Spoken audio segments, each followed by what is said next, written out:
Karena yang kita mau ajarkan itu adalah manusia, bukan kera. Kera kalau diajarin, mau diajarin selevel apapun tetap aja.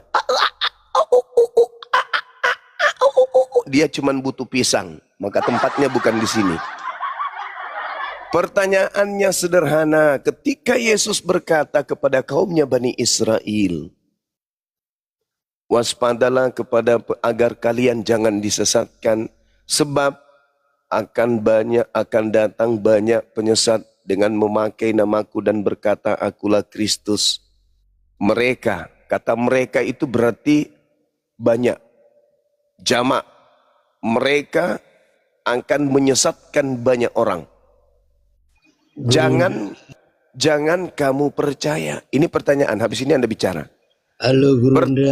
Pertanyaan kami sebagai seorang Muslim kepada orang-orang Kristen, orang-orang Kristen yang bukan Yahudi ya, yang ngaku-ngaku nempel-nempel bawa kitabnya Yahudi meskipun hanya tetesan yang jatuh dari comberan.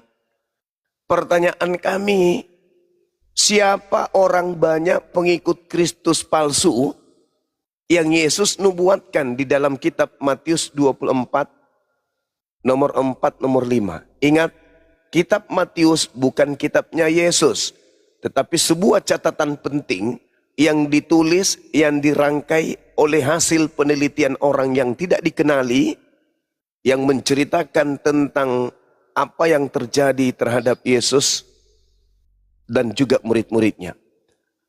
Sebagian daripada penelitian itu mengatakan Yesus berkata kepada muridnya agar waspada kepada penyesat yang datang memakai nama Yesus dan mereka akan menyesatkan banyak orang.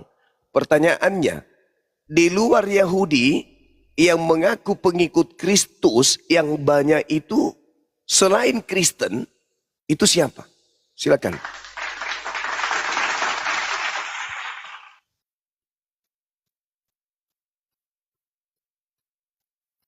Gimana Bang, di luar Yahudi yang mengaku mengikut Yesus itu siapa? Iya. Di luar Yahudi, ya kami lah di luar Yahudi yang mengikut Yesus. Kenapa? Di dalam kisah para rasul itu di situ dijelaskan bahwa pengajaran itu sampai kepada bangsa-bangsa di luar Yahudi yang menerima. Salah satunya adalah Laskar. Penghulu Laskar itu bisa kita baca dalam kisah Rasul pasal 10. Bagaimana penghulu Laskar bertobat. Itu penglihatan dilihat oleh Rasul Petrus. Kalau di dalam Matius 24, di situ dikatakan tentang pertanyaan murid-murid kepada Tuhan Yesus Kristus tentang hal akhir zaman. Dan hal akhir zaman itu ayat 1 dan 2. Dan itu kan yang Abang tanyakan di ayat 3 dan 4. Nah, itu yang dijelaskan oleh Yesus. Hal pertama itu akan terjadi yang namanya penyesatan. Penyesatan oleh orang yang memutarbalikkan firman Tuhan. Itulah penyesat-penyesat. Yang harusnya firman Tuhan berbunyi tentang hal kebenaran, itu dibelokkan dengan menyesat-nyesatkan, dengan tidak melihat apa kebenaran yang sesungguhnya. Jadi Kristus palsu itulah berlawanan dengan apa yang dituliskan oleh kitab Injil kami. Karena kitab Injil kami, yang pertama, buku yang terlaris adalah Alkitab kami setiap tahun, buku yang paling laris. Yang kedua, di dalam penemuan-penemuan P54, P66, bahwa penulisan kitab Injil itu hanya berjarak sekitar 25-35 tahun dengan kematian seorang rasul, itu Yohanes. Jadi, penulisan kitab Injil ini bisa dipertanggungjawabkan dengan banyak saksi sejarah, saksi A1 dikatakan. Dan tidak ada yang menyangkal bahwa ditulis, Matius 24 ini ditulis oleh Rasul Matius. Pada saat berita-berita lain yang menyatakan ini bukan Matius penulisan, tetapi setelah diselidiki ternyata yang penulisnya adalah Rasul Matius. Judulnya aja sudah Matius. Jadi Abang bertanya, siapa orang di luar Yesus yang mengikut? Ya kami lah orang di luar Yesus yang mengikut Yesus. Yesus yang benar, yang sesuai dengan firman Tuhan. Salah satu contoh ini yang Abang angkat, nanti 14 atau Abang angkat. Di situ dikatakan ayat 31, maka ia pun menyuruhkan malaikatnya. Itu dalam akhir zaman, itu bicara tentang penghakiman. Yesus itu bahwa dia mempunyai malaikat, itu adalah bawahannya. Iblis juga Semua punya malaikatnya. malaikat. Ini masih perkataan Yesus, Bang. Ini masih dalam pasal Iya, sekarang begini, Bung. Ini kan kita harus mencari dalam kelompok. pelayanan. Dia sudah menyatakan kisi-kisi tentang kehidupannya sebagai Tuhan. Karena dalam aturan bangsa Israel pada waktu itu, jangan menyebut nama Tuhan Allahmu dengan sembarangan, dengan sia-sia. Karena itu Udah dikatakan dengan Yahweh itu mulai Adonai dan lain kemana-mana, sebagainya. host. Mulai kemana-mana, Ya, merembet. silakan. Jadi gini, saudara, Itu aja lah, Bang. gini. Saya juga mau kerja ini sudah jam 10. Begini, Saya punya saudara. Kristen yang adalah penyembah Yesus palsu pasti akan membela tanpa memberikan bukti bahwa Yesus mengajarkan pengikutnya untuk waspada kepada oknum Yesus. Kelompok yang banyak disesatkan itu, kalau bukan Kristen lalu yang mana? Satu-satunya kelompok yang datang kepada Bani Israel mengaku pengikut Mesias hanya Kristen. Satu-satunya kelompok manusia yang akan diusir oleh Yesus, bermukjizat pakai nama Yesus, bernubuat pakai nama Yesus, hanya Kristen. Kita nggak bisa mencari di mana belahan dunia ini bisa kita menemukan kelompok-kelompok manusia yang mengaku pengikut Kristus selain Kristen. Tidak ada yang menggenapi nubuatan itu kecuali kalian. Sadari di situ, jangan ngotot. Di akhir zaman nanti begini-begini. Bung, itu kalian tidak punya hak. Kalian tidak punya hak merasa Yesus asli berbicara kepada kalian. Justru kalian ini harus menyadari kalian ini adalah pengikut si palsu. Tak kasih bukti ya. Ketika Yesus duduk di atas bukit Zaitun, Matius 24 nomor 1, 2, 3, muridnya datang bersoal jawab tentang hal-hal yang pribadi. Tidak ada Kristen di situ. Tidak ada Kristen penyembah makhluk yang bernama Kristus itu, nggak ada.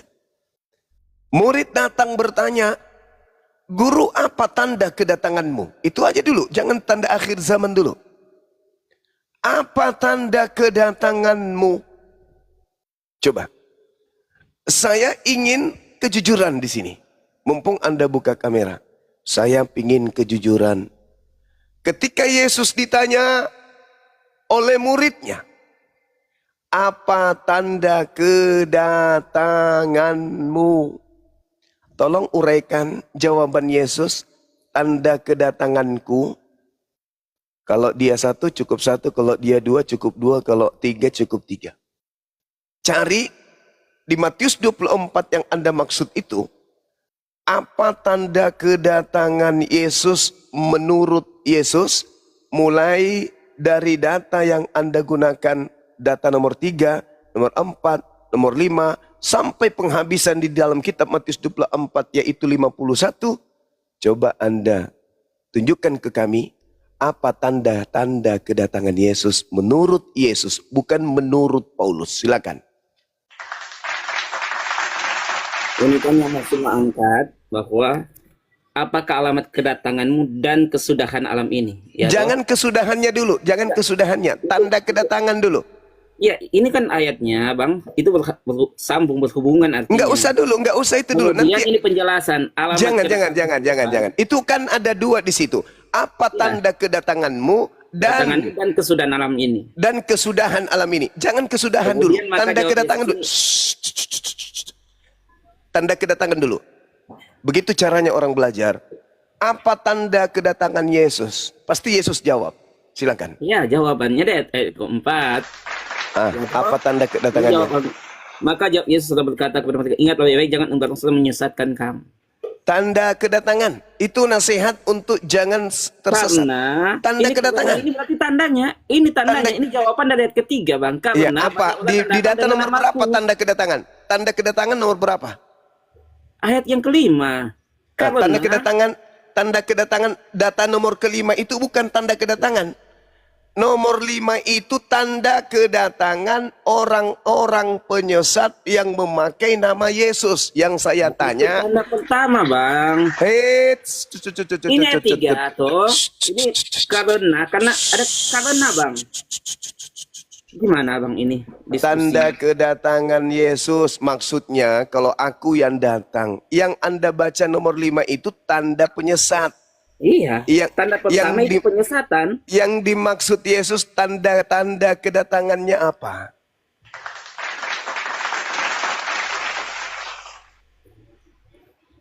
Nomor 5 itu tanda Yesus palsu.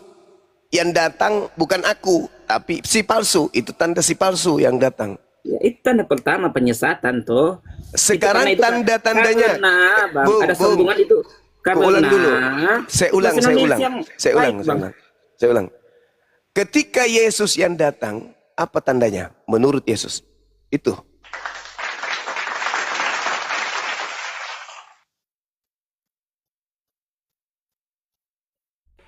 Silakan dibuka mute-nya, Abang beritakan. Dibuka mute-nya dulu. Kalau Ya. saya, Bang, ini jawabannya. Tetap kedatangan Tuhan tandanya adalah ini. Yesus berkata, ingat baik-baik itu peringatan tentang kedatangan. Karena itu ada karenanya. Karena menjawab pertanyaan di ayat 3. Tidak, nomor 4-nya kamu baca. Anda katakan tidak. Itulah. Waspadalah supaya jangan ada orang yang menyesatkan kamu. Kamu itu siapa?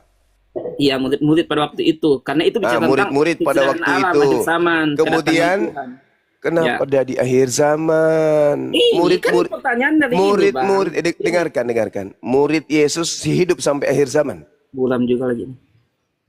Ini. Murid yang Kedatangan ada, dan kesudahan alam. murid yang ada pada zaman itu masih hidup sampai akhir zaman. Sudah tidak Tidak berarti, pada saat itu tidak. berarti yang diceritakan itu hanya kewaspadaan kepada si palsu. Sebab banyak orang yang akan datang mengatasnamakan dirinya padahal bukan dirinya. Sebab dia kalau dia datang punya tanda-tanda. Itu maksudnya. Kalau aku yang datang ada tanda-tandanya. Kalau bukan aku yang datang tidak ada tanda-tanda itu.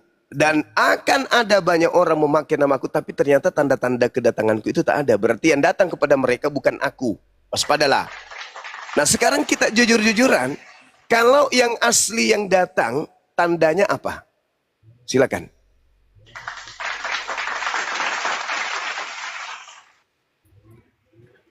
Mungkin kita berbeda pandangan, Bang, karena saya sesuai dengan apa yang tertulis, Bang. Karena apa ini ayat 3 ini? Kalau saudaraku, maka jawab Yesus, ini ada jawaban Yesus. Ayat 4, karena banyak orang akan datang dengan namaku, itu jawaban saya. Iya, Dan mungkin kita berbeda. Tapi saya juga mau kerja ini, Bang, nanti lagi mungkin dengan teman-teman yang lain aja. Berarti kalau Anda mengatakan itu tanda kedatangan Yesus, berarti Yesus datang di abad pertama. Kan bukan hanya itu yang dikatakan. Pertama, Kristus palsu. Kedua, Ya, akan ada peperangan. Kenapa? Ketiga, akan ada kelaparan. Keempat, akan ada. Ini tanda-tandanya semua. Ayat ini dikatakan tanda-tanda. Kenapa Yesus kemudian mengatakan itu? Kenapa? Karena ada Yesus palsu kan? Iya, nah pastilah. Ada yang Yesus palsu. Betul, ada Kristus palsu. Oke, ketika kemudian Paulus menjadi rasul, apakah ada peperangan? Bagaimana orang-orang Romawi melakukan tindakan penekanan terhadap orang Yahudi, pembunuhan massal, pembakaran Taurat. Apakah itu terjadi? Maksudnya, Bang, waktu ketika penyesat itu datang, Anda kan membacakan. Ini, Bang, ketika penyesat itu datang, ya, betul. ketika penyesat itu datang, ada kelaparan, kerajaan melawan kerajaan, gempa bumi di berbagai tempat. Itu pernah terjadi enggak? Zaman Paulus sudah dilantik menjadi rasul, pernah enggak terjadi Imperium Romawi di bawah tekanan, di bawah kekuasaan Katolik itu meratakan Yerusalem? Pernah enggak terjadi? Sampai diperintahkan membakar semua Torah yang ada, membunuh orang yang membaca Torah. Itu pernah enggak terjadi? Tapi itu sebelum Rasul Paulus, Bang. Jadi dia Siapa kalau bilang Bang, Katolik itu Bang sudah ada karena Paulus sudah menjadi rasul. alah salah Bang, belum itu. Eh, Hanya Katolik astagfirullah. mengangkat, iya, Katolik Astagfirullahaladzim, ya Allah ya mengangkat, Karim. Ya Bang, Allah ya Katolik Karim. mengangkat Paus pertama mereka adalah Petrus. Paus Ya kedua mereka Allah ya adalah Paulus. Karim. Itu pengakuan kan dari organisasi Katolik. Nah, sekarang pertanyaan saya, pernah nggak gereja melakukan penekanan, penjajahan terhadap Yerusalem? Setelahnya sudah tidak dalam kitab kami. Setelah kitab ini Rasul mati kan terjadi. Anda baca kitab MKB, di kitab MKB mereka membumi hanguskan Yerusalem. Anda baca kitab itu. Setiap ada orang yang membaca Torah, mereka dihabisin sama orang-orang Katolik. Sekarang saya minta. Sudah telat ini. Sudah. Oke, silakan. Nanti lagi. Makasih ya. Oke, silakan.